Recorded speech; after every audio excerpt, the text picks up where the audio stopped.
it being said, I think there's a feeling that we've got it right now, in as much as it just feels like generationally, and I've heard it said from that perspective where I think people feel like acceptance is at an all-time high now. Whereas I think when we actually read, like, I don't know if that's necessarily the case. Like, going back to like ancient Rome, ancient Greece, and these kind of things, it's like no one's really that fussed about sexuality. Like, we've all seen paintings where it's just like a crowd of people just like meshed in, and there's just like grapes and wine everywhere. Yeah. So I think you like to feel like, oh, you know, we just got to this place now where, we're starting to accept people. Whereas I think we've like ebbed and flowed. And I guess part of me questions whether is this a result of comfortability, where, going back to the generational thing, none of us are too concerned about Nazis invading anytime in the next few weeks or anything like that. Yeah. So now we kind of shift our thoughts to like, what other dangers, you know, what other things are out to get us. And it does feel a bit like culture has been defined by that.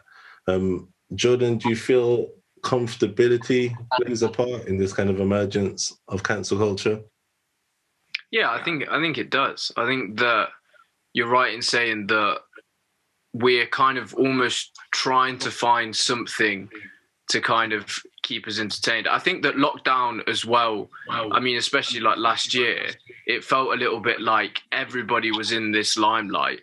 And if you kind of messed up in any way, like last year on social media, then you were done for. Like, people would come after you so hard. And I think that there is that level of, I think that, as I said, like, culture has changed, and I think that you're right, comfortability has come into it. So therefore, like, we all have this like set agenda of what we think is right, what we don't think is right, and how we need to implement it into society. But it's an interesting one, because I think that certain demographics think differently about things, and I think that's where we're seeing a lot of clashes. And yeah, I think that obviously social media, with everyone having an opinion, it's like you can hear what Sandra down the road, who's 45, knows about this topic. Whereas I mean, obviously, like 100 years ago, we just didn't have that. And I think social media gives everybody a voice to sort of say what they want to say.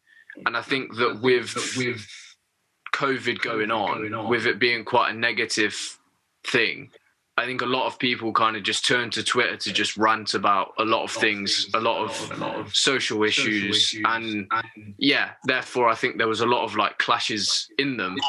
And it just got highlighted a lot more, because I just don't think anyone was really, well, I know for me, I wasn't really doing anything other in that year of like lockdown. So yeah, I think it just got highlighted. Yeah, that's a good point, especially from a digital footprint perspective. Which is, I guess, part of the scary thing, in that something that we've written however long ago, we don't know how our careers are going to go from here on in, but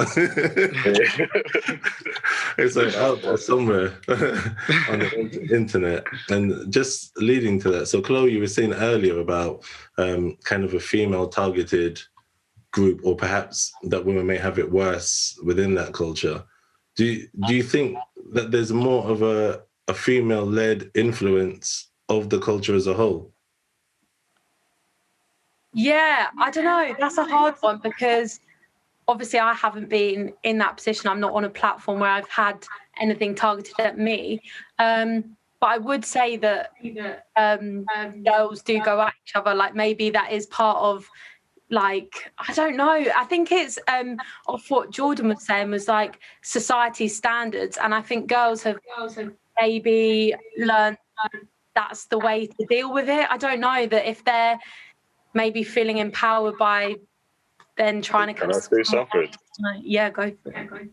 Saying that, do you think that if girls supported like each other more, they'll be like more like stronger than if they're like, because at the moment, like, as you can see, most girls will like to go at each other, like hate each other for like some dumb reason.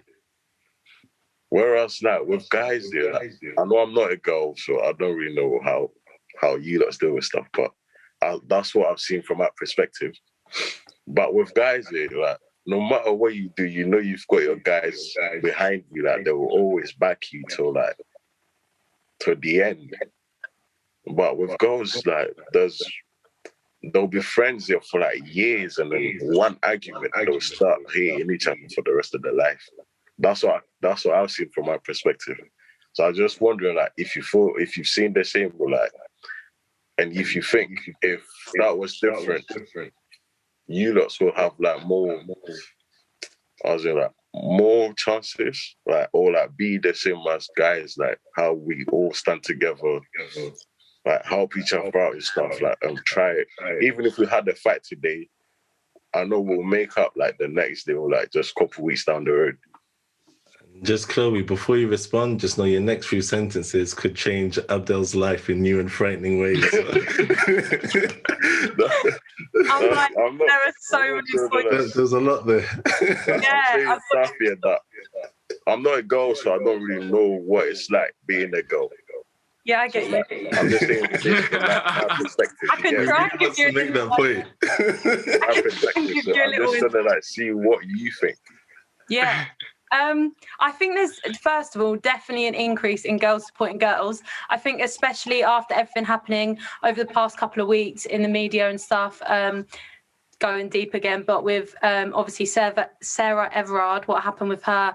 And then I don't know if you probably can't miss it, but the statistics from the UN about sexual harassment and stuff, that 97% of young females, so anyone 18 to 24, have been sexually harassed. And girls weren't surprised. Almost every girl I spoke to was not at all surprised the minute they read that. Whereas guys seem to have been, and some of the backlash that's been on social media because of that has been pretty crazy. Like, it's shocking to see some of the jokes, some of the stuff like there's some things you can joke about, but some of these were. I don't think anyone should joke about sexual harassment. No, that's wrong. Yeah, and so I feel like there was an increase in girls sort of speaking out and supporting each other. But I get what you're saying.